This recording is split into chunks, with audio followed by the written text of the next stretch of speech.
Boilerman. But I'm a second generation Boilerman. Okay. So my uncle's a Boilerman, and he put me on. And then I went to school because I was intrigued by the information, because I wanted to get the certification to make sure nobody had to, ask me questions. Like, are you certified? Yes, I am. What's that? You know what I'm saying? What's that paper and then benefits like? It's all good. I got the best insurance in New York City. Okay. That's what it is. Tell people the most important thing. I always tell people they got to change their filters. When they don't change their filter and that stuff get backed up, boilers out. That's the truth. That's the truth. But Envy, I remember I called I think 2 years ago when I first started my YouTube channel, and you told me how your crib, the low water cutoff got broken, and you had sent the man to go fix it. Yeah. I got all my stuff. I got a good boiler man now. But the other day, on my daughter's crib, she didn't change the filter. I should have changed the filter for my daughter, but she didn't change the filter. You can do that. Yes, that's simple. You can do that, Envy. But yeah, I tell everybody, change the filter. That's the most important thing. Season to season, change the filter. Facts. I appreciate y'all. Boiler Heroes, tap in. All right, brother. Have a Peace, good one. King. Thank you. Hello, who's this? Hey, what's up, man? My name Romeo from North Carolina, bro. What's up, Romeo? How you doing, my brother? I'm all right, man. I want to speak my mind this morning, man. I got fired for no reason because I guess my boss decided to take a younger guy's advice, and he lied on me and said I was in the bathroom of the apartment store smoking a box of cigarettes.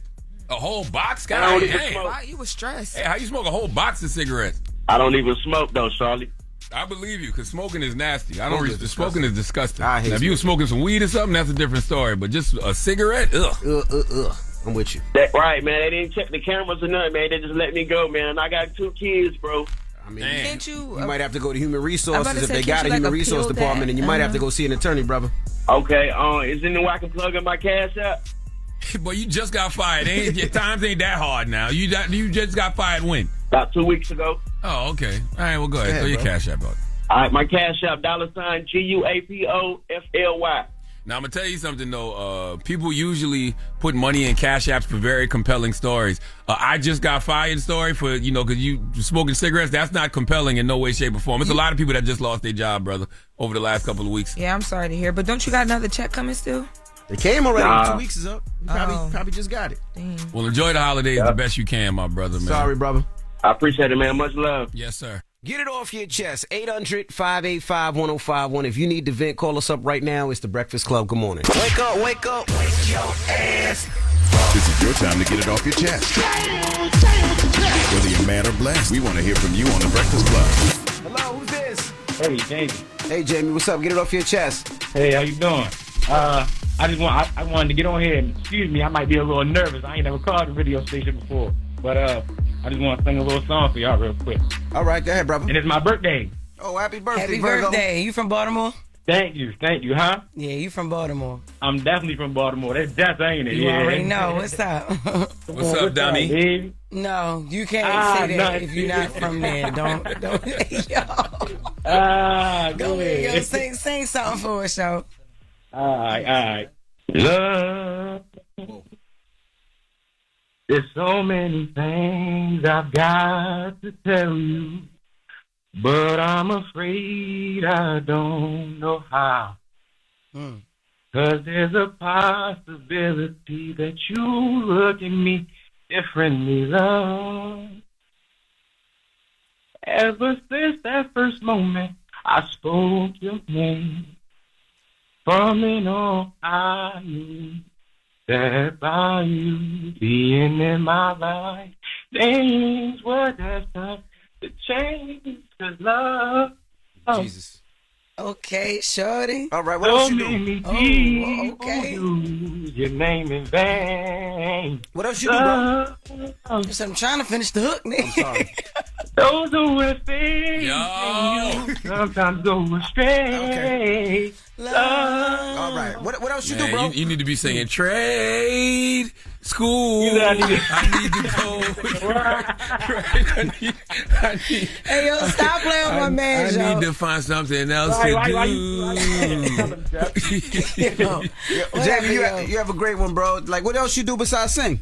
Thank you for in school. I played ball for real in college, so now I ain't in college right now. I got a little girl for real, so. Oh, okay. So you don't do nothing. That's You said he played ball in school and he sing. Yo, stop playing. Yo. Yeah, I'm 23. I'm in Florida now. I'm from Baltimore originally. So now I'm in Florida. What you doing in Florida? Just chilling, working, working. You ain't got no job. You call me. Hey, yo, anytime you say, That's what's just up. chilling, Regular job. Ain't no such thing as a regular job, right. brother. You got a job. That's a good. You That's working a at the good Marriott. thing. You making a living, man. For sure. So I appreciate it. I want y'all to see me out here. Y'all gonna see me, man. Yes, sir. I'm wishing the best for you, brother. Absolutely, Yeah, brother. God bless you. absolutely, man. All right. Get it off your chest. 800-585-1051. If you need to vent, hit us up now. It's the Breakfast Club. Good morning. Happy holidays from your friendly neighborhood bad guy, Charlamagne the God. 'Tis the season to be petty. Ha ha ha ha ha ha ha. Morning, everybody. It's DJ NV, Jess Hilarious, Charlamagne the Guy. We are the Breakfast Club. Loren LoRosa is here. We got a special guest in the building. Yes, indeed. We have Pastor Jamal Bryant. Welcome, brother. Thank you, sir. Good to be with y'all. How you feeling this morning? Feel great. Let's talk about the 40-day fast of Target. Yes. And this is something that you're trying to put into play, and why? I'm not trying. You are putting it into play. No. Why? So people are asking, why did we pick Target when Walmart out of order, McDonald's is out of order, John Deere's out of order, Bank of America's out of order, Amazon is out of order. Is we wanted to go. The African proverb says, if you want to eat an elephant, do one piece at a time. So we picked Target first for several reasons. Number one, Target is headquartered in the same city George Floyd was killed. When George Floyd was killed, Target came out, made an announcement that they're going to invest $2 billion in the black business. $2 billion, drum roll, and it starts December of 2025. When Trump made the announcement January of 2025, they dishonored that commitment. So we wanted to hold them accountable because when they made the pledge, it had nothing to do with DEI. Secondly, I am embarrassed, Breakfast Club, to say to you, Negroes spend $12 million a day in Target. And I don't know any black business that amasses that much money in any singular day. Is it $12 million a day? A day. Number three, Target is on 27 college campuses and not one HBCU. Number four, outside of the federal government, Target is the largest employer of black people. There are 400,000 black people on payroll and don't honor us. So if we're giving that kind of money, that much human capital, and to not honor us, I think is dismally disrespected. And because they're publicly traded, we wanted to see what will happen in those 40 days that shows the data. This is the impact when black people walk away, and to share it with those sharecrops. So it will not just be 40 days, but every movement has to have a benchmark. It's got to have a strategy, and you got to have some data. Why are you calling it a fast and not a boycott? Yeah, I called it a fast because this was a call to the black church to become active. Something happened silently that scholars and historians are going to have to pay attention to. The rise of Black Lives Matter, Charlamagne, was the very first movement of civil rights for black people that was not birthed out of the church. The very first civil rights movement that happened that didn't have a religious leader at the front. And so the black church is going backwards. This is the largest demographic of black people since we've been in America who don't go to church at all, who don't subscribe to organized religion. We're at 28%. The largest amount of black people who self-identify as atheists, who say they don't believe in God, don't believe in nothing. So this was a call specifically for black Christians to show the younger generation our head is not in the sand. We're a part of it, but we're aligning it with prayer.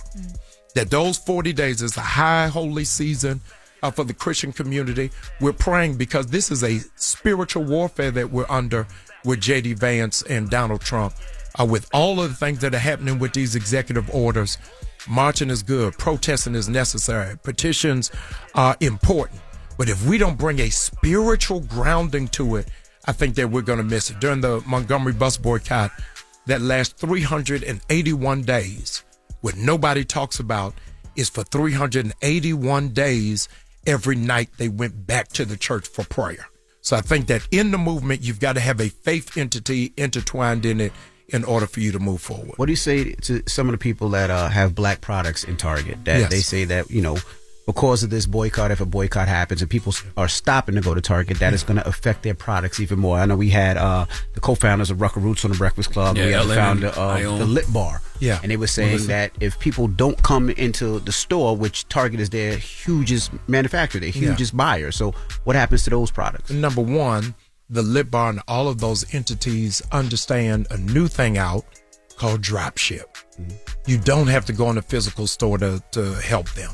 Because of that, in foresight, we partner with the U.S. Black Chamber of Commerce.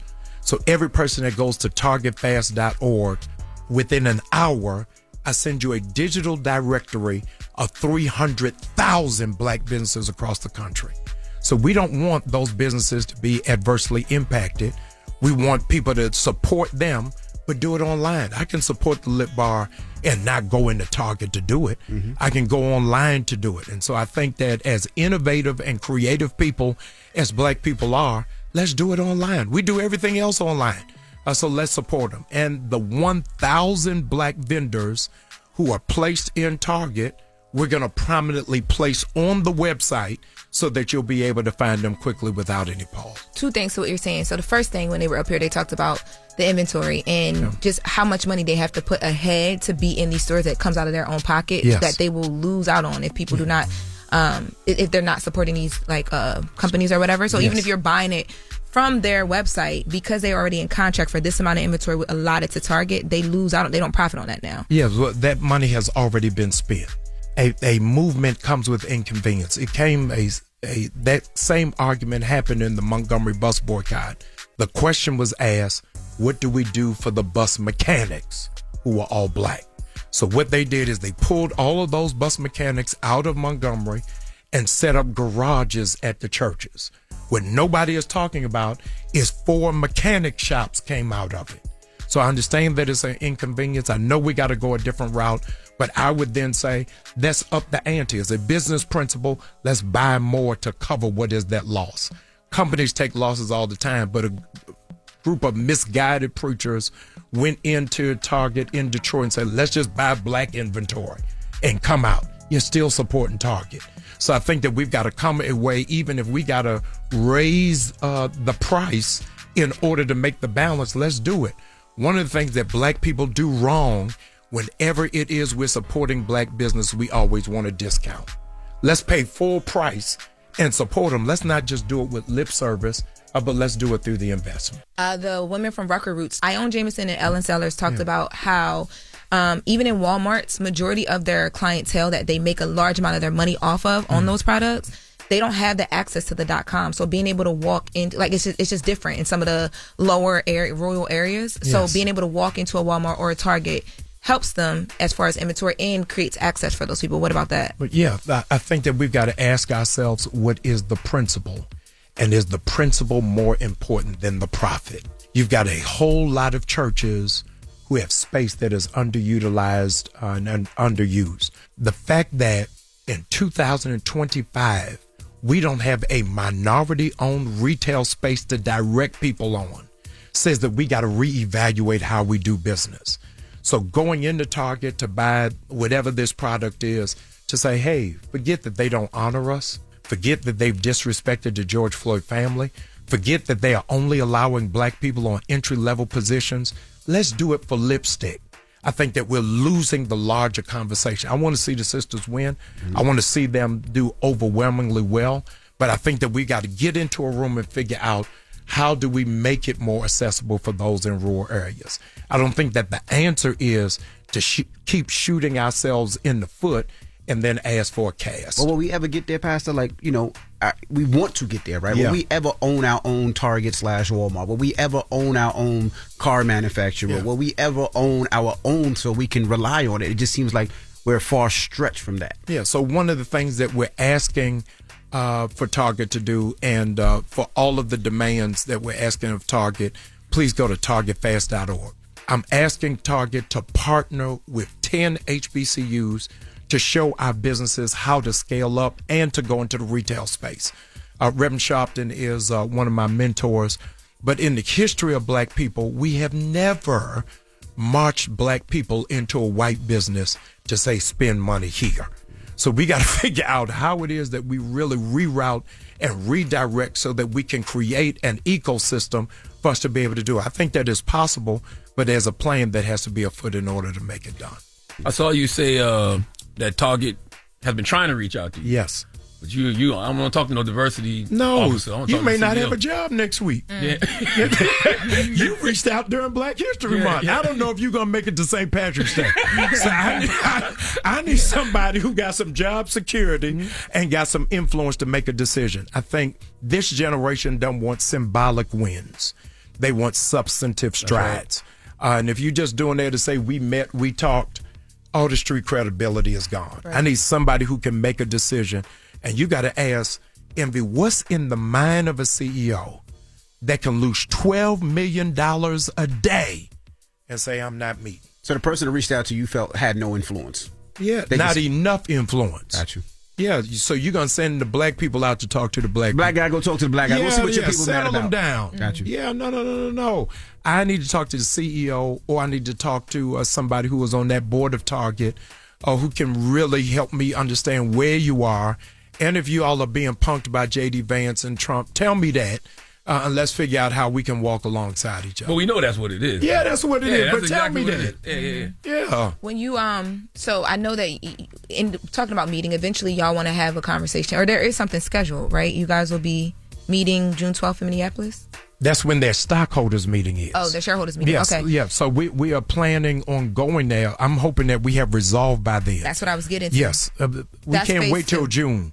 But June 12th, and there now is an underground murmur that they don't even want to do an in-person shareholders meeting. They want to do it by Zoom. Because they don't want you guys to show up. Yeah, yes. But that's why it's important for you to have the data to show how this has been impacted, how much money you've lost in the stock, and what is at stake. So we wanted to take all of that to the shareholders meeting June 12th. My last question for you, where are you at now numbers-wise? Because I know you were looking to get 100,000 people by this Wednesday the 5th when it starts, and you were at 70. We are at 110,000 people Got you. Have come, and we did it before we ever got to the Breakfast Club. So now, y'all, we got to get to 150. We got to get to 150 because numbers is power. It was important for me to have tangible evidence of how many people are standing behind us, that is not just a post. It's not just likes and shares, but 100,000 people. I can press a button and send an email to say, hey, we outside in Target. Hey, we in Cincinnati. So that the people at Target know that we mean business, that is not just symbolism, but there's substance behind it. Well, how can people get behind you? Go to targetfast.org. It's just one word. There you'll see what is our list of demands. When it is that you sign up for Target Fast, I'm going to send you a digital directory to those 300,000 businesses. And even for those of you who don't go to church or watch online, I'm going to send you a daily prayer devotional so that you can stay focused, no pun intended, so you can stay on target for what it is that we're trying to get done. All right. Well, we appreciate you for joining us this morning. Again, it's targetfast.org. And thank you so much, brother. Man, thank you. And when y'all come to Atlanta, I'm coming through. Okay. I ain't even got a ticket. I'm coming. Oh, you know Charlamagne soon. Well, yeah, he came. Pastor Jamal has popped up to my Black Effect Podcast Festival. Yeah. I'm coming this year. I want to come to New Birth, man. You got to come. I want to come one Sunday and check it out. Yeah, you got to come. Absolutely. There's room at the cross. Hey, let me say this to you. I'm from Baltimore. Do you know the first place I ever had crabs? Charleston, South Carolina. Monk's Corner. Monk's Corner. Okay. Monk's Corner, AME Church. Right Pastor there. Jameson? James Blake. This is back in the 80s. All right, okay. It was the first place I ever had crab. My family's from Georgetown, South Carolina. Okay. So we used to come down there every summer. But Baltimore, That's the first time you had crabs and you from Baltimore? I know. Was they better than Baltimore? They cook them with the beer? Never. Let's not go too far. I was just doing trauma bonding with Charlamagne. No, Baltimore's the home of crab. Crab ain't no trauma. It's trauma that I had to do it in South Carolina before I had it in Baltimore. South Carolina is amazing for seafood. It's amazing. It's great. It's just not as good as Baltimore, but it's good. Thank y'all. Pastor Jamal, Bryant, it's the Breakfast Club. Good morning. Thank you. Good morning, everybody. It's DJ Envy, Jess Hilarious, Charlamagne the Guy. We are the Breakfast Club. I thought we were supposed to be off. We are supposed to be off. Yes, Loren LoRosa is here. Yes. That's right. But it is Christmas Eve. And we are having Christmas Eve, I guess, breakfast. Listen, only one person can make us work on holidays. That's right. Yes. Ladies and gentlemen, Miss Patti Labelle. Hey. So this is is the second time that we are here at Miss Patti's house. Yes, indeed. Last time it was more of a Thanksgiving feast, but this time she's gonna make breakfast and teach us how to actually cook breakfast, which Loren needs because Loren needs to keep a man. First of all. Yeah, he husky. He like to eat, so yeah. Can you? Husky? Yes. No, he is. Husky is such a bad word. Okay, don't do that to my man. But I be cooking. I be cooking. Oh, you cook? What? I cook. Not that I doubt that you shouldn't be able to. Mm-hmm. Damn. Some people just don't do it. My grandma, you can't grow up in a house with my grandma and not cook. You got to get up at a certain time of day. You got to cook. Especially when you have people over the house. It better be good. Oh, it is. Don't just cook. No, I cook from the heart. Oh, boy. I don't cook like you, though, Miss Patti. Oh, well. So I take a little cues. He told me bring some food home. Yeah. How are you feeling, first and foremost? Yes. I feel like a queen. Jimmy feel like you are. Oh, thank you. Yes. I just feel so blessed. And then I was just saying again to Kim, I said, Breakfast Club, we're here again at my house, and I admire all of you guys and lady. And I'm chosen. I know I'm chosen as my baby. We had him running around. Yeah. You get tired though. You just on tour, and I mean Christmas is the holiday season where they want Miss Patti to cook. Yeah. You know, they want Miss Patti's meals. They want Miss Patti's food, Miss Patti's dinner, Miss Patti's breakfast. But you just got off tour. Miss Patti need a rest too. I'm tired. I have to tell you that. I'm blessed and tired. But I still cook. I have to cook. Like I said, I was going to cook for Thanksgiving. I ended up cooking a lot of stuff. For Christmas, I'm going to end up cooking a lot of stuff. For New Year's, I'll be doing the same. So I'm just a professional cook who loves to cook, and I'm never going to say that my stuff is better than your mother's or your grandmother's, or because I cook the way I cook. And I'm no better than those ladies and gentlemen who cook also. But I'm happy to be asked to cook. Are you at the point where you passing down recipes yet? Or are you just like, no, go buy the products? No, I pass. Okay. Yeah. But they still can't do it like I do. There you go. Clock it right. What's your favorite meal to cook during the holidays? What's one thing that you just enjoy cooking? And what's one thing that you don't necessarily like cooking but everybody wants? Everybody wants my potato salad because it's so good. But I don't feel like cutting up all that stuff, because you have to do fresh ingredients. So that's what they want, but I don't feel like doing it all. But I do it. I'm going to do it for Christmas. And macaroni. Instead of buying my macaroni, I have to make my own macaroni because Zori wants it. Zori is my son who said, Mom, don't buy your own stuff. Go on in that kitchen and cook it.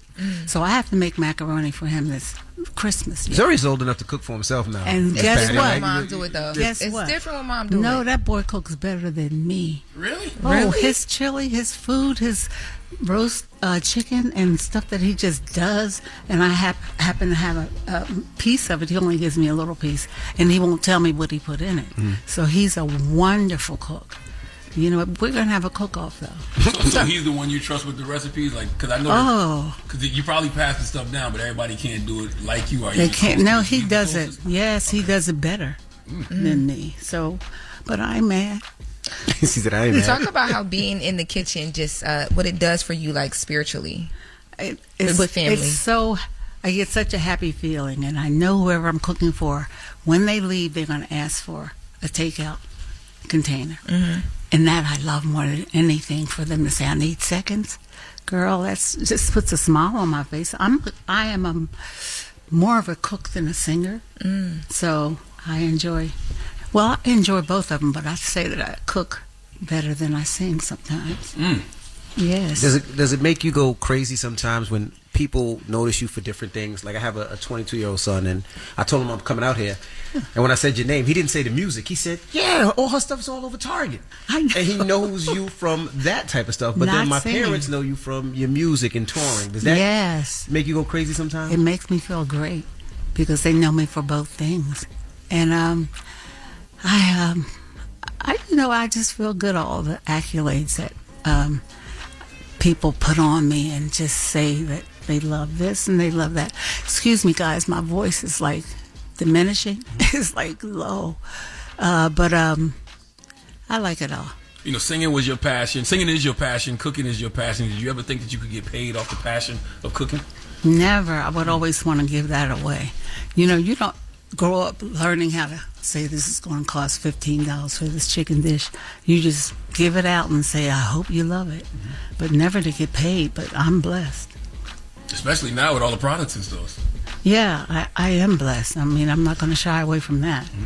Because a lot of people won't buy food from people, entertainers especially, because they think entertainers are lying most of the time. I ain't lying. So that's why I love what I do. We were talking to your family earlier, and we were just saying, man, like, we don't know who Uncle Ben is, right? Aunt Jemima, we don't know who that is. The people on these boxes, we don't know who they are, if they're even real. I know, but we know who Miss but Patti you know LaBelle is. me. Thank you so much for knowing me. Yeah, I am so happy that people are accepting my foods and my music. You know, I am happy about all of that. I'll keep on doing it. You know, at 81, don't stop a girl. That's right. At all. Did you ever think about, because you said like people don't want to buy food sometimes from entertainers because they don't believe it. Did you ever think about like not putting you at the forefront of it, just like doing the recipes and the mixes and putting it out there, just running it as a business? No, I could have done that, but no, my face is better. Period.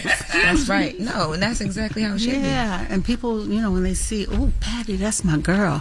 She has food that we're going to purchase. Yeah, so no, I like it this way. And you have a bunch of celebrities who like license their name, but your products always feel personal. So how involved are you in the recipes and the quality control and the business decisions? I'm totally involved in everything. Zori, Alex, and Charles, they'll go to the people that they have to go to see the show my food and let them taste my food. But before that happens, I have to taste it. So sometimes we go back like 10 times making the sweet potato pies to make sure the recipe is right. So I'm totally involved. If there's no Patti in the decision, there's no food. You know, Miss Patti, I wanted to ask, you know, for yourself, you're like the bridge when it comes to the older generation and younger generation. Sometimes you don't see that. Sometimes, you know, the older generation will say, I'm only staying with mine. But I feel like you open your arms to so many different people, right? Why is that? Because it doesn't matter if you're talking to Lauren's grandma on the phone, you're just as kind as if you're talking to a younger artist. Why is it that? Is that thoughtful of why does that mean the most to you?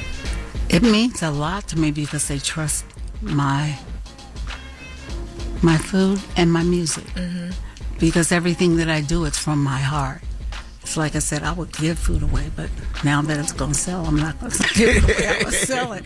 I mean, that's just because it's from my heart. Everything that I do is from my heart, and we'll take time on the macaroni recipe, making sure it's mine, because I make it just like the one that you're buying in the store. I make it like that. I have to say that I have a little more cheeses in mine than in this one. Maybe 3 more cheeses. Yeah. And I know currently you are number 2 behind Pearl Milling in Walmart, Kroger, and H-E-B. Wow, that's great. That's amazing. And this, we know you. We can walk in the stores and we know exactly who you are. I mean, starting out in this, and you're doing it just so easily and gracefully. Like starting out, what was the plan? Like, was it always let me, go into these big retailers, or like, did you want to just feed your people? Like, what was your goal? I wanted to go into the big places, with my food. Like, what's girlfriend's name? Who? Shut up. The girl. Tabitha Brown? No. Who? She said Martha Stewart. Yeah. Who did you just say? Tabitha Brown. Oh, I love Tabitha, but Miss Martha, she's doing it, and so would Tabitha if she was not a black woman. So I know why the bird sings and all that stuff. So I want to be big. Why not? Right. And like you say, when you look at the box, you say, "Oh, she looks like me," or "She cooks like me." So I ain't buying the stuff. I'm gonna cook my own, because people do cook much better than I do. But I am happy to say that they've been buying my food. What have you learned about ownership and longevity from transitioning from the music business into retail and consumer products? Oh, it's so good to be an owner of your stuff. It's just like with your music. If you own your music, you're so much better than just letting a company take care of you. So I've learned with Zori, Charles, and Alex, we don't make many mistakes when it comes to now presenting our foods to the public because they're truly businessmen. And I am whatever. I am the woman behind the business. I think I'm the woman behind those three guys. Absolutely. You know, so they do the hard work. And like I said, I'm blessed to be surrounded by smart people and people who are not going to let anyone take advantage of me. Right. And I don't think people know that they fully own it all. Like you and your son, that y'all own it on. So every decision is from y'all. Oh, every time totally. you put something out there, whether it's pancake batter, whether it's peach cobbler, whether it's sweet potato pie, it's all done and sought over from you. Oh yes. And that has to mean a lot, that there's nobody behind you or watering your product down or making sure it goes here. Yeah. You get to decide everything. Everything. And we don't mind doing it because that's what we're supposed to do. A lot of people lazy out and say, well, I'm going with this so far. I'm not going to do this. I'm not going to do that. It'll just happen. Well, my voice is getting worse. And, we take care of everything. Yes, we do. You sound fine. Yeah, you sound fine. I mean, you've been working a lot. You've been everywhere, Miss Patti Labelle. Okay. And how has the tour been? Like, you've been on tour with these other queens. How has that been? It's so much fun. We go back February 19th. We start again. And that's been fine. I've been doing my own shows also with my band. So I never stop. I don't want to stop, but I'm recording. So don't say, God, it's been 55 years since she had a record out. Well, it's been about 20 years. And I've been working on it for the last year. So it's going to happen. So you recording music right now? That's why you talking about your voice. Recording, traveling. There's been a lot of wonderful things that I've been doing that's working on my throat. Yeah. In the Queen Store, you guys, we were talking earlier about you guys being top 10 grossing tours for urban tours. Wow. Yeah, that's really great. Really, and the four of us have so much fun, although we don't get to see each other too much because we all have 50 minutes on stage, and as soon as that girl goes off, that one's on, and then that one's on. And it's like a well-oiled machine, the way this thing works. And then there's those beautiful little young princes. Yes. You know, the girls, the babies. Oh, that come on prior to you guys? No. Brandy. Oh, the Boys Mind Tour. Yes. Okay, because we saw you there. Right. Oh, you guys are both with Black Promoters Collective, right? Yes. So I mean, they've been doing a great job, and it's just good that you see all Black women doing it together, which sometimes it doesn't happen. Yeah. But it's happening, and it's so even. It's just good. It feels good, and they all sing their faces off. I saw them give you all your flowers too. Yeah. It's like, 300 roses? Yes, from Kelly Rowland, and Beyonce was backstage as I received these roses, and they talked to me about how they're on my shoulders, and if it wasn't for like people like Patti Labelle, they wouldn't be Destiny's Child when they were. Wow. Yeah, so I was truly honored that night. I was a superstar. You're always a superstar. Right. Are you surprised? You can't be surprised when you hear stuff like that, though. I was when Zuri called and said, Kelly wants to give you your roses. So I said, why? And what?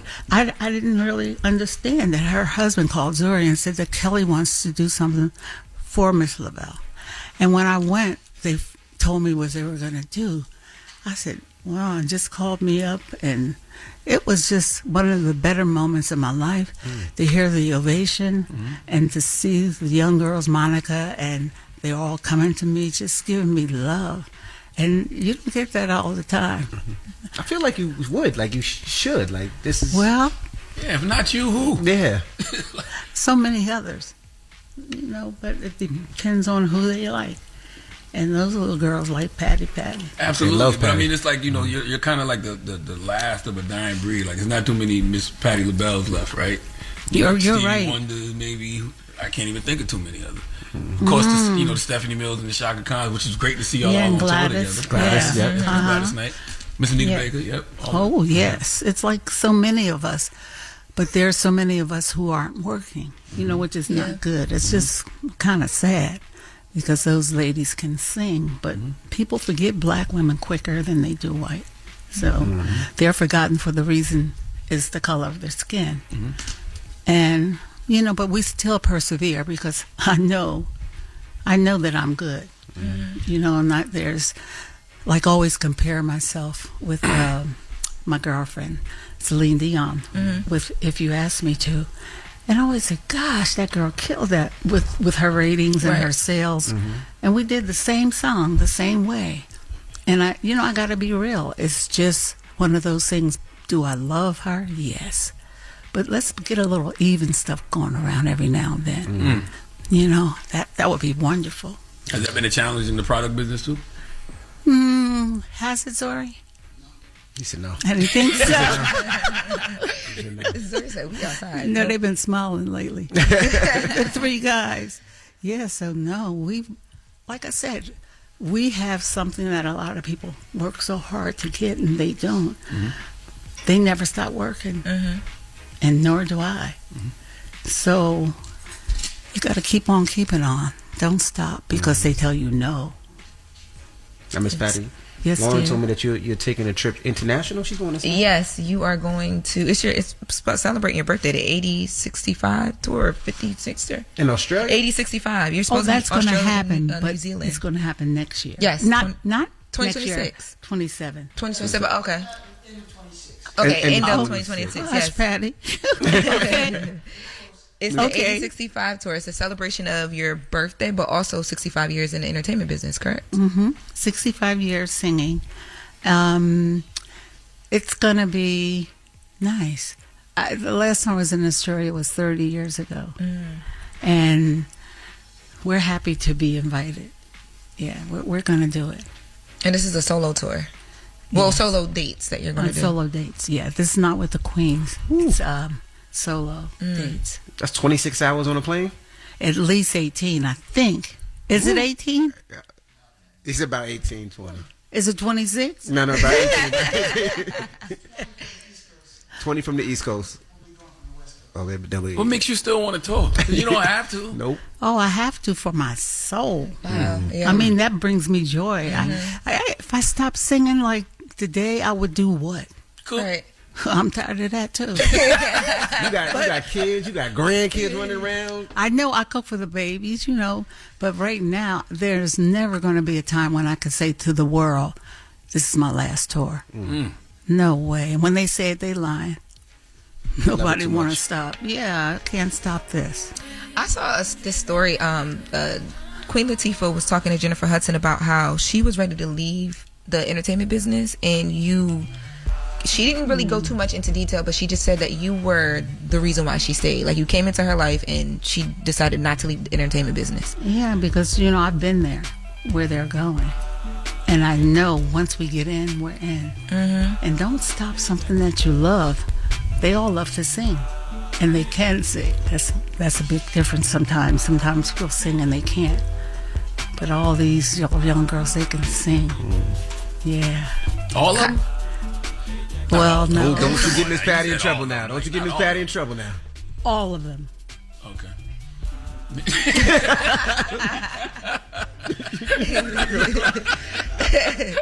How do you balance staying authentic to your roots while still evolving your brand for new generations who may discover you through your products first? I just do.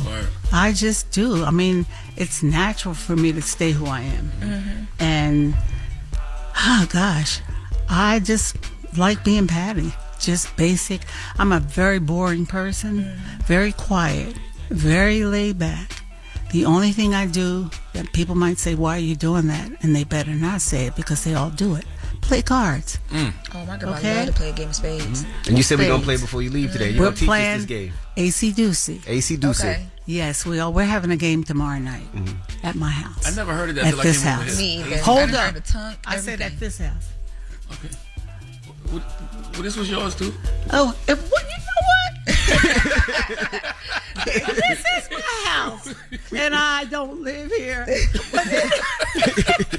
Yes, at my house. Yeah, tomorrow night. That's right. Yeah. And what does Pennsylvania and Philly mean to you? Because when we were riding up here, I was so shocked. And I was telling my mom, and Lauren was telling her grandma, she was like, everybody know Patti stay in Pennsylvania. That's her town. Philly's her town. What does Philly mean to you? And why won't you ever? What does Philly mean to me? It means that you don't have very much to do, kind of boring, kind of way laid back. But I love that life. So that's why I'm still here. Most people say, why aren't you in L.A.? Too phony. You know, and I don't deal with pretending people who pretend. And Philly is my joy. My joy.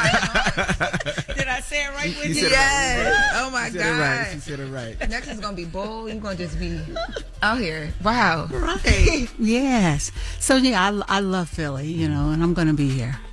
How has that helped you, like, in moments where, like, I don't know if you've ever had the moment, like, with Queen Latifah was talking about, where you're just exhausted from everything, either on the cooking side and music side, being at home and there's so much family around you. How does that, like, you know, rejuvenate you on days where you like, yo, leave me alone?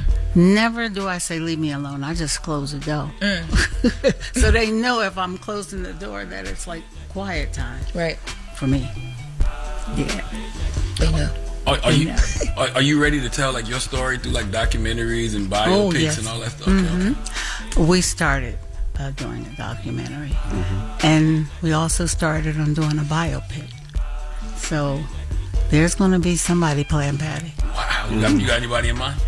I got loads of girls in mind, but I can't tell you yet. Okay. But first and foremost, do they have to look like you or sound like you? Oh no, more than anything, if they sound like me, the look they can make me look like me. Who's even close to sounding like Miss Patti LaBelle? Oh my God, there's so many. Where? Well, I have a big mouth. I have a real loud singing voice. I don't know. Gosh, Lauren. You okay? Do you have an idea of one person? Fantasia? Yeah. Oh, yeah. Okay. Fantasia, she sang. Yeah, but she did something for another artist. Did she, or did she not? I don't remember. I thought Jennifer Hudson too, but I feel like Jennifer did Respect. She did Aretha Franklin already. Yeah, that and also too Dreamgirls as well. I feel like you need someone who hasn't kind of taken on that space of like telling someone's story so that we can see them as you only. I can't think anymore. I have a lot in mind. I just really don't know yet. It's a lot in mind. Yeah. There's a lot of like stuff that circulates from like Facebook to everywhere about you. They said that your series was supposed to be like, it was 16 episodes and you were producing every single episode, and I was in here asking people today, I was like, that is not true. Child, the stuff I've been reading about me. I said, really? At 81, I have twins. They said that too. Twin real babies. Congratulations. Okay. I didn't see that one. Yeah, I didn't see that one either. Oh my! So many things like the homeless shelter and the hospital. Yeah, they said that you were creating a hospital for homeless people to get completely free services. That's not true. Of course, it's true. Yeah. No, none of that stuff is true. I did say that AI is the reason for all of this false stuff going around about me. So when people read it, they call 50 times. They'll call Kim. Is it true that Patti had twins? Is it true that Patti is building a hospital? Is it true that she's married? Is it true that she has this going on? And it's all AI. And they're doing it not just to Patti LaBelle, but to so many entertainers. They're catching heck because so many people believe that. Yeah. And it's just not true. And the sooner we get the word out so people can stop doing this, having privileges to just say anything about anybody, you know, it's not good. Yeah. And twins at 81, that's Rosemary's baby. Sure ain't mine. Now, did you sell what do you think about the awful? AI singers? It's awful. All the AI stuff is not. It's just disgusting. And when people believe it, it's worse than that. Did you hear what Jermaine Dupri said? Jermaine Dupri said that AI singers should have their own chart, like their own billboard for AI artists, their own platform for AI artists, and their own stuff. It should not be mixed with regular artists. They just need to shoot AI. Damn. Where you know, and end it. It shouldn't be two. It should be AI and then real. God no. Yes. Even though it's like the times are changing. Let's try to get a drink of water. Oh, go ahead. You better be watching me. I'm about to choke. Oh, You're yes. right? Okay. I'm good. I was saying, I know AI is like, a part of the times, but for real, like singers like you who've always like your craft, like when people talk about Patti LaBelle, it's like you can't get close to her, right? When people have the argument of like whether we should accept it or not, do you take it as like a disrespect thing when people are saying yes, you should, because this is where things are going? You can't get around technology. AI? Yes. I'd say that they should keep going. Or do you just take it as I said shoot it in the butt, didn't I? Yes, you did. You didn't hear it clearly? I did. I did. You just Or want her to say wherever butt. else. No. Wherever you can shoot it to kill it. Okay, Yeah, right. is what Miss Patti is saying. It's awful. It's a waste of time. Yeah.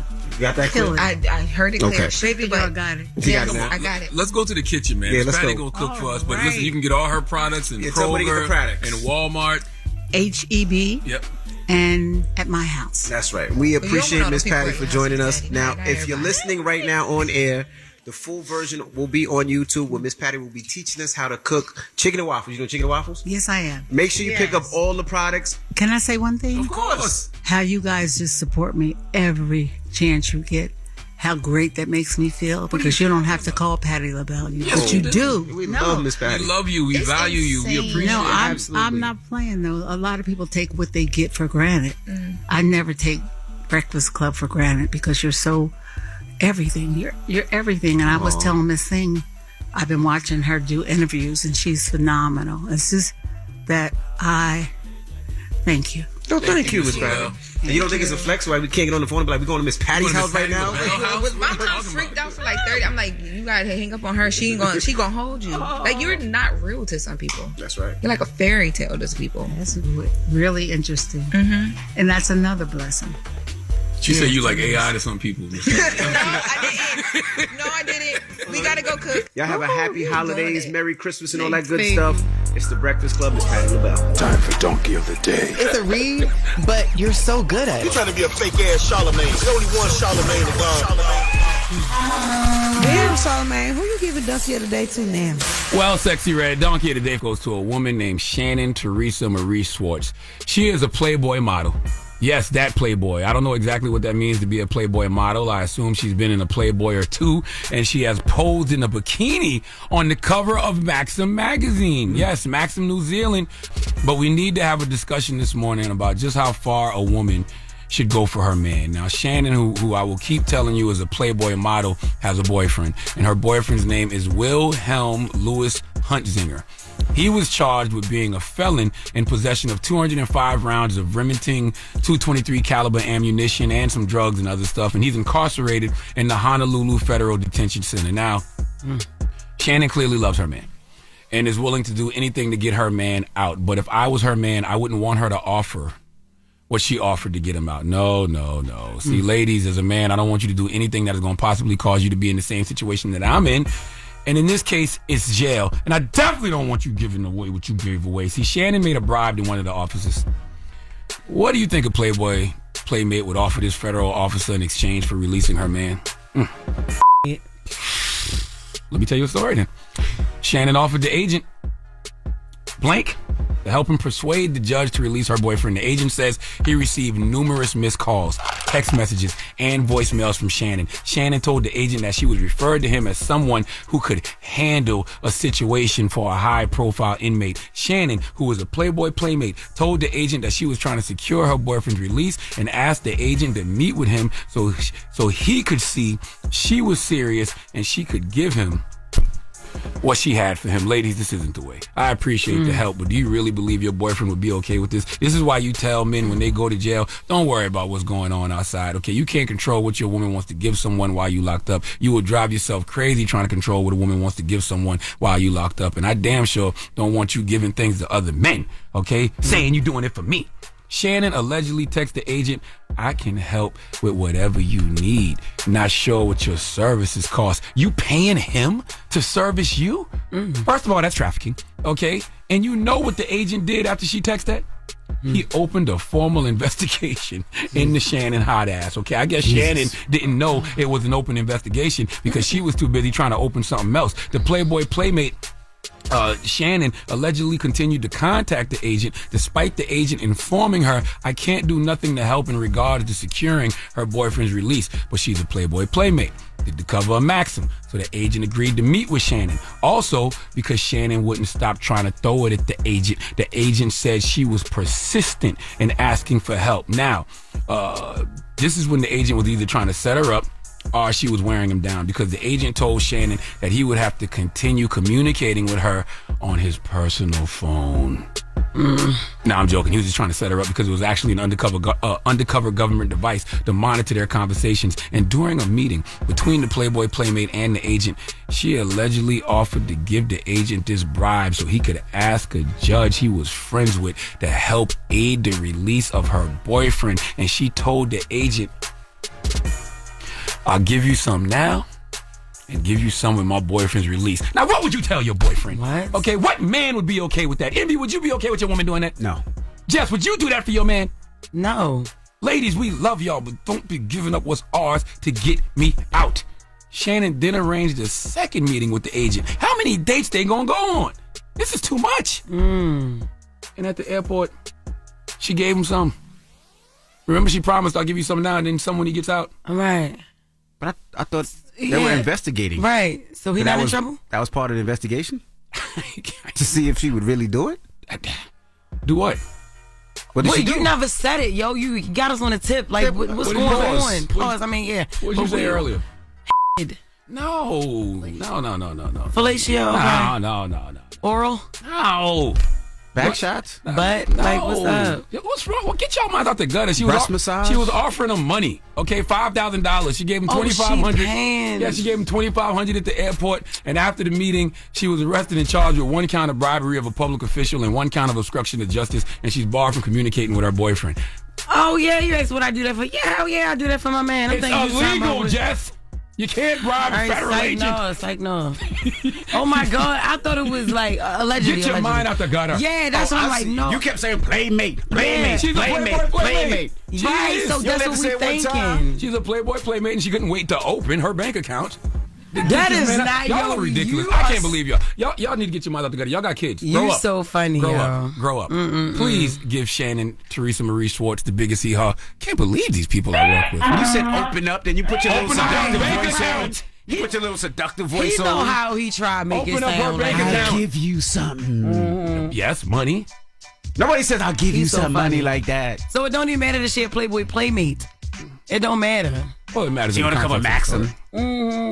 Well, it matters if you're a good storyteller. Yeah, you're a clown, though. Yeah, because you really funny. Now, I wonder if she would have offered that if the agent would have said, you know what, maybe. Right. Possible. Damn, so now both of them in jail. Both of them locked up. Both of them. So now their mama got to come get them. Right. Their mama got to offer something, I guess. Yeah, she ain't got no money. She probably ain't got no money. She probably be like, I got something else. Take them dentures out and get to work. Yeah. How old her mama is, though. Oh, man. All right, well, thank you for that donkey today. Morning, everybody. It's DJ NV, Jess Hilarious, Charlamagne the Guy. We are the Breakfast Club. Loren LoRosa is here, and we got a special guest in the building. Yes, we do. Kirk Franklin, ladies and gentlemen. Welcome. I feel like I live here. That's fine. Yeah, that's a good thing. I feel like I live here. What is this? What is it, like the 20,000th time? I'm good with it. I'm just humbled by that. I'm glad you're here. Well, first of all, welcome and congratulations for being honored at the BET Awards this year. How was that feeling? Oh, nervous. Had bubble guts. Really? What? You are the performer of Kirk, you performers. always on the road. Bro. How? I am always nervous. Didn't we talk about that too? Yeah, I couldn't believe it either when he said it to me. Really? Yeah, we talked about about it at the media room. Yeah, I'm always nervous. If I go to a nursing home and perform, I'm nervous. If I go speak to kids, I always have, I'm always Really? nervous. What about it makes you nervous? Like, what is it? What are you thinking about? First of all, I think that it has served me well. It's because it's never normal. I'm never comfortable. I'm always wanting to do my best. I'm always, I'm always concerned about every moment. Will it be good enough? Will it be accepted? Will it be liked? And so there's never a moment where I'm ever dialing anything in. Gotcha. Like everything for me is my first. every project, every album, every song, every moment is my first. Like I'm a new artist. I'm a new. I'm a struggling artist every time, and I think a lot of it, and you know, y'all probably can just even attest to all the guests that you've had that have come from traumatic backgrounds, you know, childhood abandonment, adoption, and all that. Is that I think that you are always chasing ghosts. You're always chasing ghosts. You're always looking for that good job, baby, that mama didn't give you, that you didn't have in those formative years. So. Every moment is nerves and new, and so at the BET Awards, I'm about to lose it backstage. I'm about to pass. I'm like, wow! And then I didn't know I was going last. Yeah, I was mad you went last.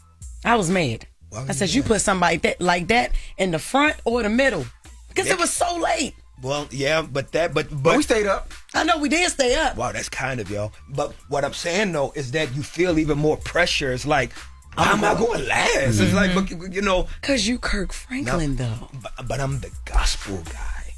And so you don't think of your genre having a space like that. You don't, you know, and you don't even expect it. Like, it's almost like it's an honor for even the genre to be acknowledged and even part of the ecosystem, right? But when I found out that I was going last, I mean, yeah, brother, you didn't want to be sitting by me. Pressure was on, huh? Well, no, I was letting them go. So Tiana Taylor and Aaron Pierre was smelling the little. And I lied. I was like, oh man, who did that? Oh, wow. Kirk Franklin, the gassy. Wait, the gassy one. Because did you have gas when you were sitting next to me? I ain't smell nothing. Well, I wasn't nervous talking to you. Oh, okay, great. Oh, that's good. Right. Because I'm not gonna lie. I've been telling people since I met you. It's my first time meeting you. It threw me off. I didn't know you were so like just normal, cool, and like so she normal. Didn't say that, though. What does that mean? No, I said you a real N-word. She was like, he's a real. I said, yeah, that's why I never felt like that about somebody. What do you think people like? What are people expecting for me to come in floating on clouds? Yes, a little bit. That's what people. And I think that's unfortunate. And I think that we got to find ways to still deconstruct that. I just think that it stands in the way of people feeling like that they can be a part of the family too. You know what I'm saying? Yeah. Like everybody can pull me and be part of this God love wagon. Yeah. You know what I'm saying? It's like and so it's always challenging for me when there's this where there's this ideal of what being a person that loves Jesus looks like. And so I want to be the lowliest, the most humble, the most realist person, so that you can see, man, that everybody's supposed to be on this bus, and we're all supposed to be riding together, man. That's right. We don't always know where we're going, but we ride. Now during the BET Awards, they kept showing you when Kevin Hart was doing comedy, and then the whole twist was Kirk Franklin was upset with all the Kevin Hart jokes, and I'm like, they must not know Kirk. So, bro, I was, it was so good. Those jokes, it was so good. He's good. He's hilarious. He's good. But then I'll also give you this side, and you know, and I want him cap, right? I think that the biggest thing is for me is that I always have to be careful, because I know that there's a community of the super religious that if I enjoy something too much, then it comes across like, well, why he not praying for him? He need to walk out. And so there's this dichotomy that you live in when you say that you represent faith, that it's like, I love Jesus, but I'm not Jesus. Yeah. I'm not him. Right. I love God. I live in a body that ain't his yet, until he cracks the sky and make me more like him. And until then, I live in this broken house, and I live in a world where things are gonna be funny. I'm gonna stub my toe, and I'm not gonna speak in tongue in the middle of the night. I'm gonna cuss. Right. You know what I'm saying? You push me too hard, it's gonna be hands. You know, I am not a perfect person, and so when something's funny and it's good and funny, I want to laugh. How did you stop yourself from laughing? Because he kept going, and you know, Kev was gonna keep going till you get, and you was holding that laughing. I know. I felt like I was laughing. You and wifey, you were, but it was like you still was trying to keep that sense of like, all right, like you was like. It was like you were cracking, but you were like still containing yourself. You know? I was, and because it was funny. It was. Yeah. It's funny. He's funny. He's good, and so you get to see the imperfect Kirk. But I think also what people don't understand is God don't want us to be perfect anyway. And either, like I just Jesus, we not supposed to be perfect. That's why he made us in his image. But it's like, if he put us here and he know everything we gonna do before we do it. Like he already knows. It's like we are not him. We are of him.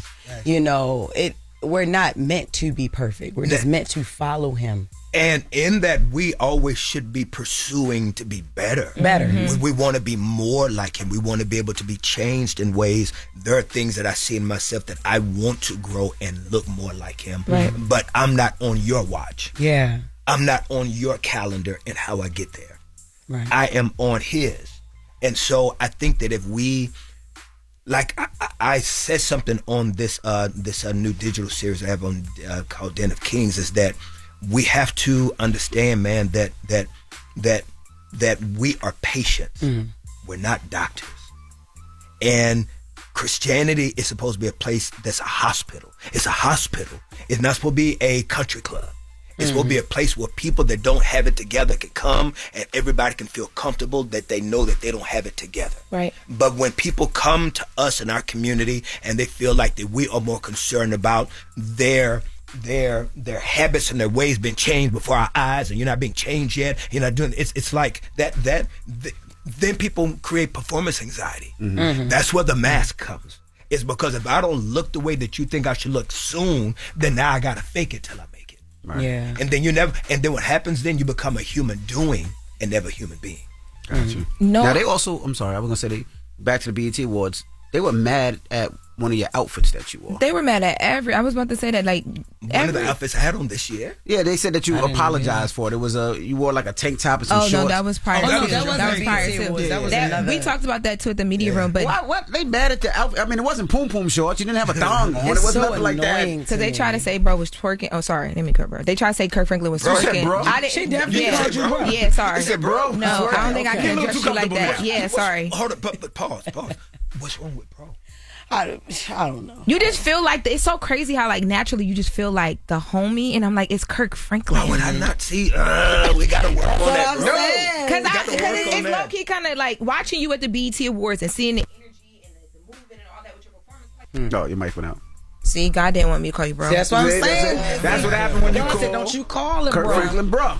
Talking about the award show though, there were a couple things. So first, people were upset at the performance in a whole. Like they felt like, yeah, I mean, I thought it was a great performance, but I think people, I think it just goes to like the people that you bring onto stage and how you, I have a quote here. I think it was Dietrich Haddon was upset about Glorilla winning the award, but they he also mentioned like things being like a mockery of worship and like things of that nature. Do you get tired of that conversation at this point, or at this point are you so used to it it's whatever?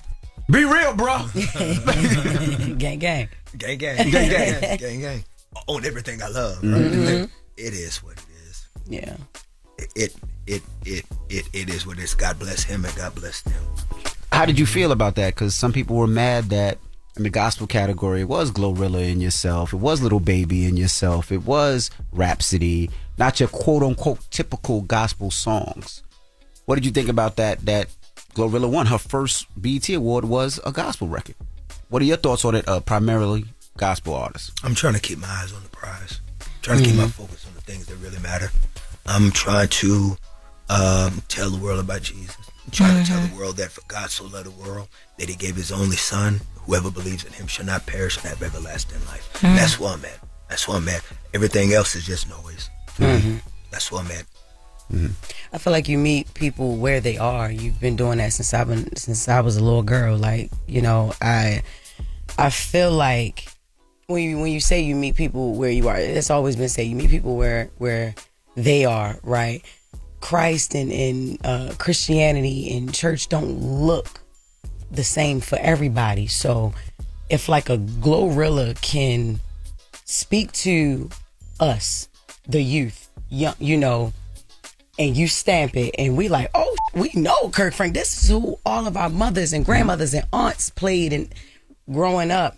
And because she is the bridge. You know what I mean? Like she would be the bridge for that. And God uses everybody. Like he can use anybody. He can use a bum on the street. He can use a homeless person. He can use, you know, anybody to lead, you know, so you can pay attention, to bring you to, you know, to God and Jesus. I feel like is not. Why is that frowned upon? You know what I mean? There's a text in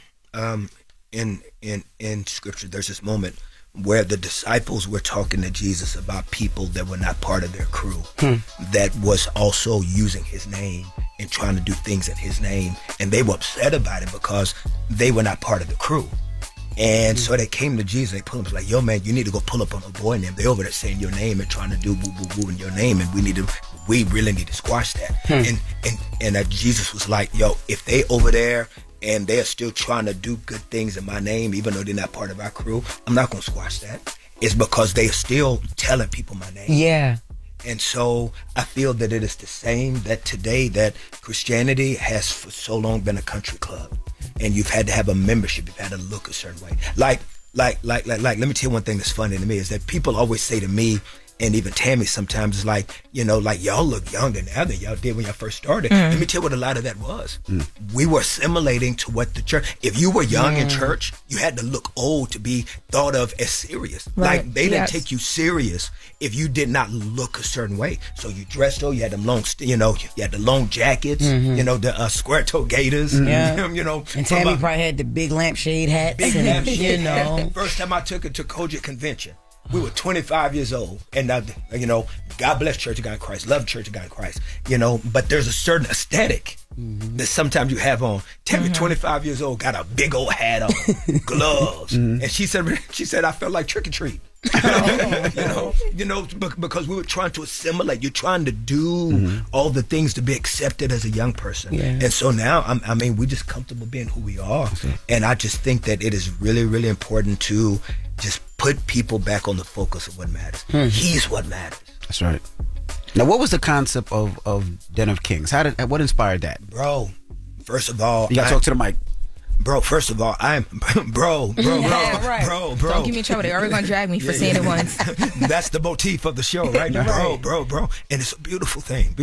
But one thing that I'm very excited about is that I just had this idea that I've always been told that people enjoy the way I hold court during dinner. Like, when you go to dinner with me, we're gonna chop. So we're gonna chop about politics. We're gonna talk about religion, sex. We're gonna talk about whatever and get it in. And so during my birthday, I came to Atlanta. Well, I went to Atlanta, had dinner with some of my good guy friends, and they were like, "Yo, bro, you need to turn this into something." It's just, because I've had really great conversations, and so with that, I just thought about having dinner with black men and what that could look like in that conversation. And so the first episode, shot it in Atlanta, great food, chef, beautiful house. You had Country Wayne, you had Lou, you had Duval, you had DC Young Fly, and it was an incredible moment, and the response has been crazy. I've been telling everybody I know to watch it. It's been amazing, hasn't it? Like, were you shocked at the response? Yes, especially with DC and how he gets deep and how y'all, man, I love that because that's my brother. I know. You know what I mean? He loves you. Yes. He loves you. Yes. And, even Country Wayne, just you gave them that safe space, that vulnerable place where they can talk about things that they don't usually talk about. Yeah. And they talk about, but they don't go in depth with it. Yeah. You know what I mean? Like, you provide that. And I love to see that. And it has been, the response has been overwhelming. Like, it has been so, we've got another one on deck coming up soon. And it's just, dinner conversations with men, with black men. And I'm humbled, and I want to thank everybody that's been tuning in and watching it. And it's just been an amazing moment. And it's like men's therapy. It's like watching a men's therapy session. It's crazy. Yeah. It's crazy. Is each episode about fatherhood? There's going to be different things that men do. Different conversations. Next one is about being a boss. Okay. And we are going to have so many conversations that are just really just kind of peeling back and just having a really, really, really great conversation. You gonna pull up on one? Of course. Don't play. Whatever you need. I think Envy and Charlamagne, I think y'all would be so amazing in the sit down site. It'd be fire. Because it's like a real conversation, non-judgmental as well. Non-judgmental, and I want everybody to feel safe. And I try to lead with vulnerability and transparency myself. So I try to create the environment that makes you feel safe and comfortable. Will there ever be a episode with you and your baby boy, your son? It's not that I haven't thought about it. It's because it's still a work in progress. Yeah. would want there to be real healing in his life before there is anything that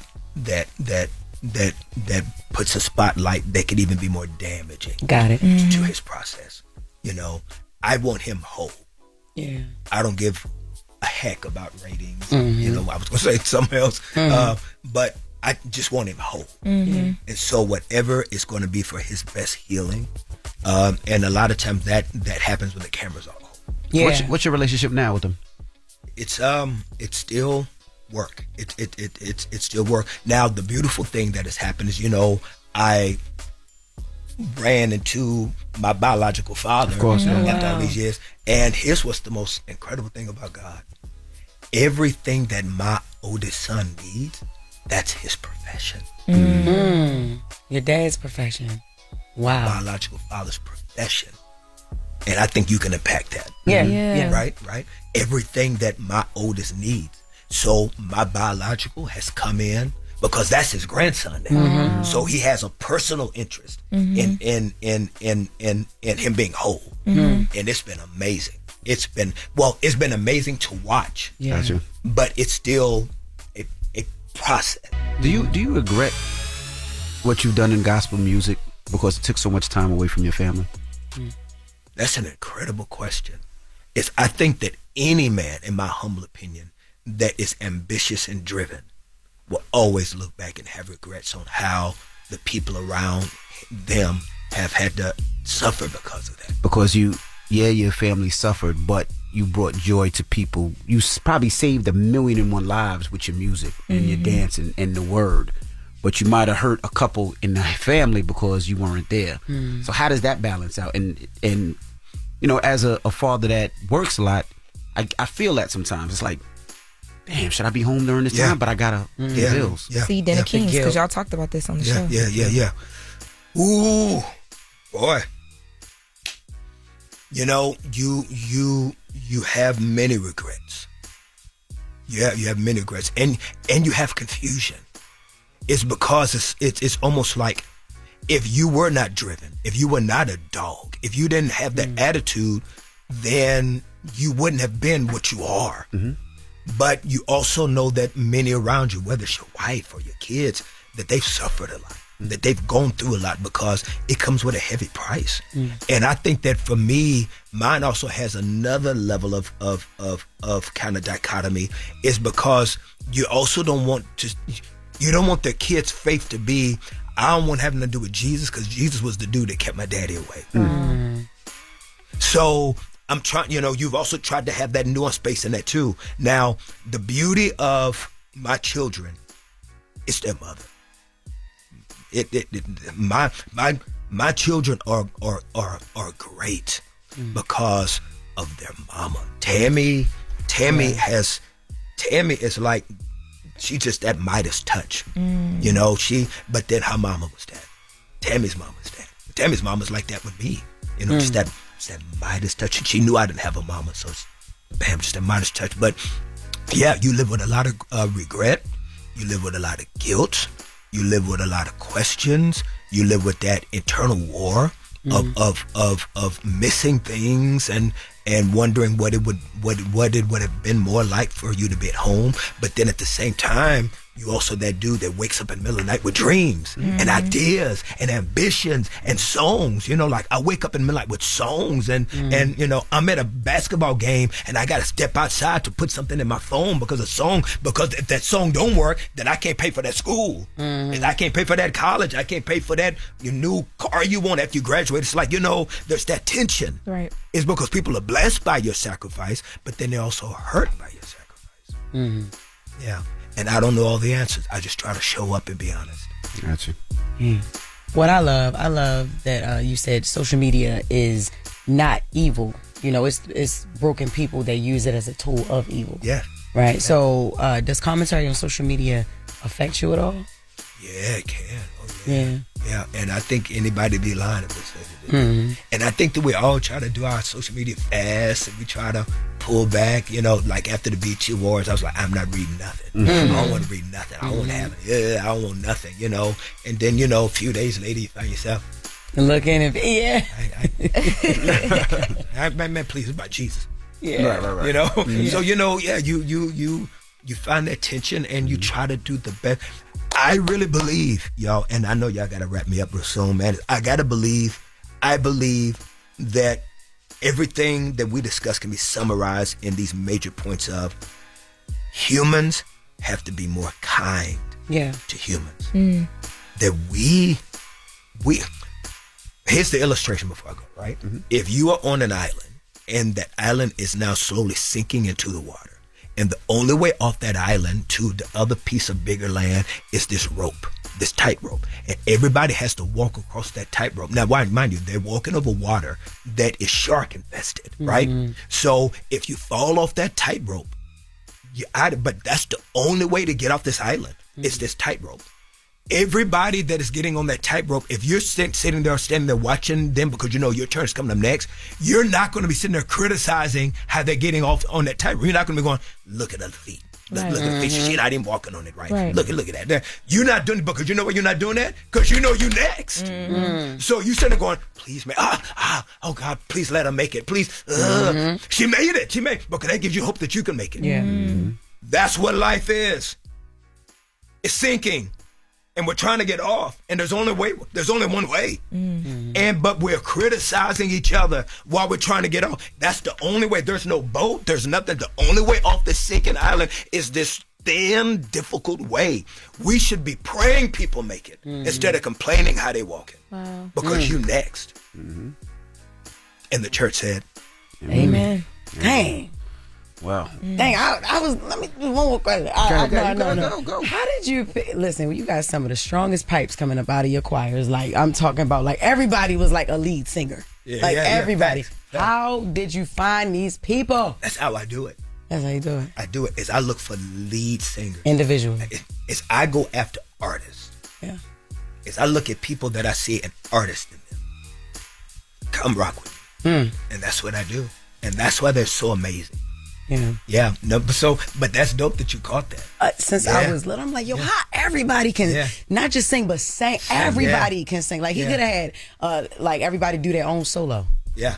Crazy, man. No. Thank you for that. But I want to say, I love you so much. Love you too. I've been inspired since I was, like, just so young. Just those long mornings, my mother pop your CDs, and for every CD we had, I grew up on you. Dope. And I love you, and I'm so happy that I got to meet you. Wow. Wow. This is so crazy. This is the first time you met him because he's here. Second time. Remember with her son? But it's just 90 times. Kirk's always up here. I met him before. He just walked right in. But it is kind of crazy, me and Kirk Franklin, because you've been in our household are literally. I know word for word. I know that, like, everything. My whole life. So meeting you was just like. So I'm happy. Oh, it's Kirk Franklin. Like, okay. And it is just your presence, though. So I thank you so much just for all of your work and everything that you've done. You've contributed to my household and to gospel, the word of God, everything. Thank you. That's kind of Thank y'all for having me. Well, Den of Kings, you can check it out on YouTube. New single, Do It Again. We're about to play that right now. Do it again. Hey, you want to pray? And we have to leave with a prayer. What's wrong with you? I was at. You gonna ask bro to pray for you? First of all, he prayed for me at the media room as well too. Okay, I am always covered in prayer. Thank you. All right. You always covering your wig too, but this is quick prayer. That you see the shade. I need you to pray for him. That's not even a wig. Exactly. That's why she don't wear. Look, she don't wear wigs no more because they talked about him so much. They didn't talk them right off. So are we including praying for a zaddy, or are we not? Yeah. Please. She needs a zaddy too. Please. If you allowed to say that to God, go ahead. I can't. I feel like I can't say it. I'm being funny. Yeah. Man, Father, wow, man, thank you so much that you are just the most kindest, the most patient, creative of them all. Thank you, Lord, that you constantly just forgive us when we mess up, and that you are always wanting us to win, because when we win, it makes you look great. Father, we know that the world is crazy, and Father, I want to thank you for these 3 soldiers, for the 4 soldiers, and how they are doing their best to try to plant seeds of goodness in the earth. Just watch over their families, watch over their lives. If we've ever needed you before, we need you in the world now. Please break down the walls of religion so that we can be able to see the light of your Son. And I'm talking about your Son, S-O-N. And Father, we want him to be glorified in our lives. We are far from perfect, messed up, and we love the fact that you take the lemons and make lemonade in our lives every day. Thank you for not giving up on us. We want to make you proud, want to make you happy. In your name, Jesus. Amen. Amen. All right. Well, there you have it. It's Kirk Franklin. It's the Breakfast Club. Good morning. Now it's time to get up out of here. Charlamagne, you got a positive note? Positive note is simply this. Being honest with myself is something I like. Okay, I am happy that I don't make excuses when I make a mistake. This is just a good way to improve in the fastest way. It actually shows that you have integrity, because integrity is telling yourself the truth. Okay, I repeat, integrity is telling yourself the truth, and honesty is telling the truth to other people. Have a great day. Breakfast Club, bitches. Y'all finished or y'all done? Woke up. Wake you up. Wake that ass up. Program your alarm to Power 105.1 on iHeartRadio.